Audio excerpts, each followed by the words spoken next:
This is an absolutely beautiful world that you and I are a part of. And our stay here should be a magnificent adventure. It should never be a bore. We were created to have and enjoy all the good that life has to offer. You're God's greatest creation, and you are meant to win. Unfortunately, not everyone views the world or their life the same way. Some see it as a very harsh, cruel world, and they're forever struggling to make ends meet or keep a relationship together. It seems they're forever running on a treadmill, going nowhere, never taking the time to enjoy what they have, or to see the beauty of the world that they're a part of. Have you ever asked yourself what differentiates the winners from the masses? Well, I have.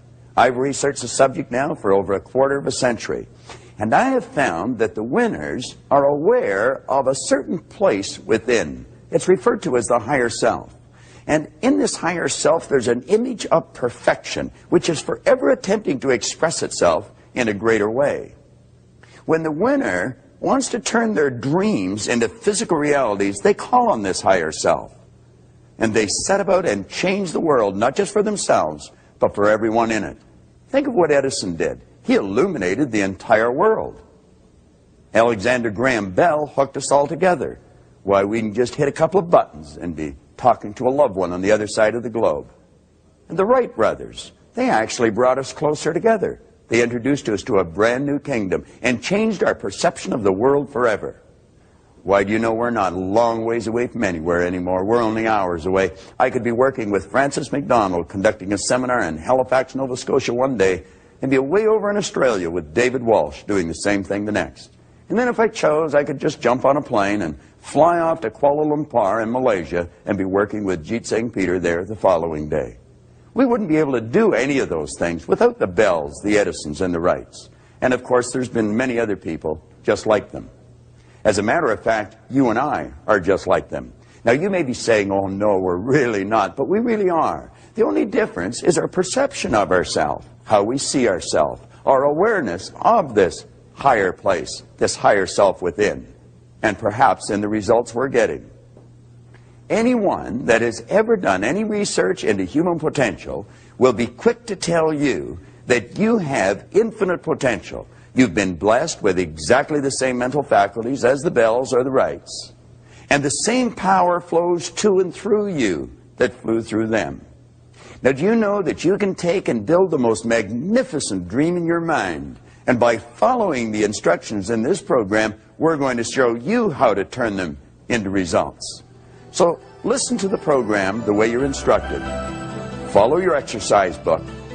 You're going to develop what we've referred to as a winner's image.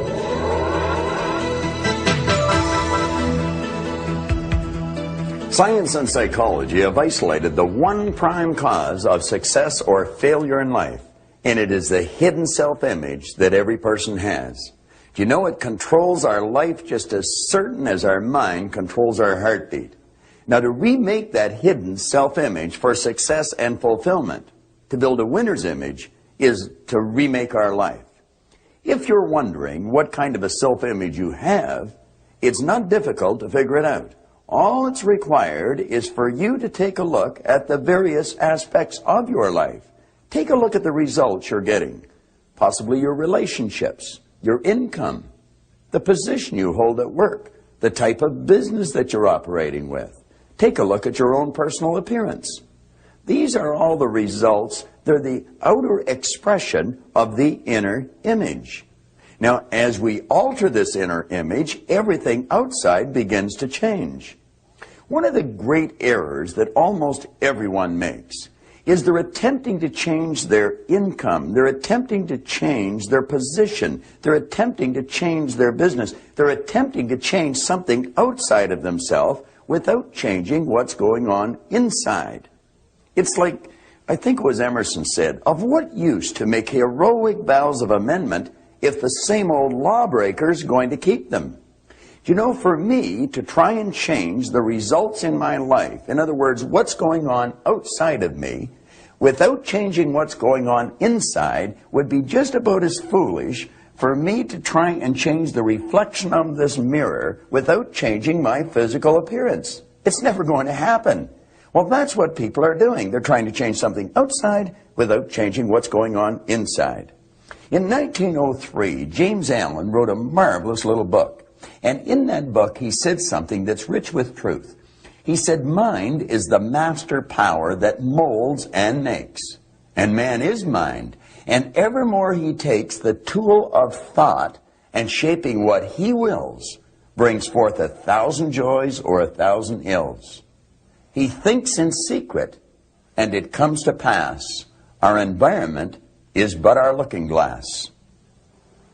As you go through this program, we're going to show you how to alter that inner image and build a winner's image. Now, to remake this hidden self-image, we're going to have to understand a couple of things. First of all, we're working with our mind. And we operate with images in our mind. The problem is, no one's ever seen the mind. And so when a person begins to think of their mind, confusion sets in. We're going to have to build a picture of the mind. It's like a little kid in school. He was doodling away, drawing a picture, and the teacher said, "What are you doing?" And the kid says, "I'm drawing a picture of God." She says, "Nobody's ever seen God." He says, "Well, wait till I finish the picture." We're going to have to do what the little kid did. We're going to build a picture of the mind. Now, what I want to suggest is that you let this large circle here represent the mind. Let the small circle represent the body. Now, the line going out here will represent our behavior. And, of course, our behavior causes our results. Now, we're going to take that large circle and we're going to run a line right across the center of it. And that's going to divide the conscious mind from the subconscious mind. Now, what we want to realize is that the conscious mind is the mind that thinks. It's the mind that gathers information. But I can assure you of one thing. It's not the part of your mind that is controlling your behavior. Your subconscious mind controls your behavior, and it's in your subconscious mind that your old self-image is lodged. And that old self-image is controlling every act you make. It's controlling all of your results. Now, the self-image in your subconscious mind operates almost exactly, if not exactly, as an automatic pilot operates. I want you to imagine that this plane is leaving New York. And it's locked on course. After it leaves the vicinity of New York, the pilot sets the automatic pilot.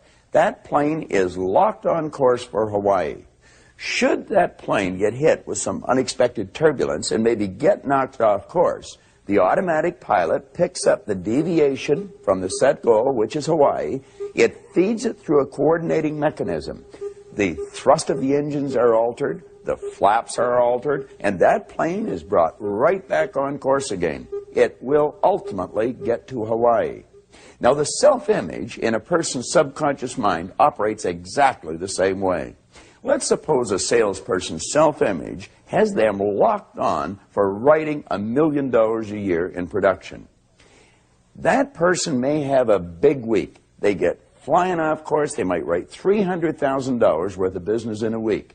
Their self-image will pick up the deviation from the set objective, which is $1 million a year. They're way off course. It feeds that information, the deviation from the set goal, into the coordinating mechanism, which is the person's nervous system.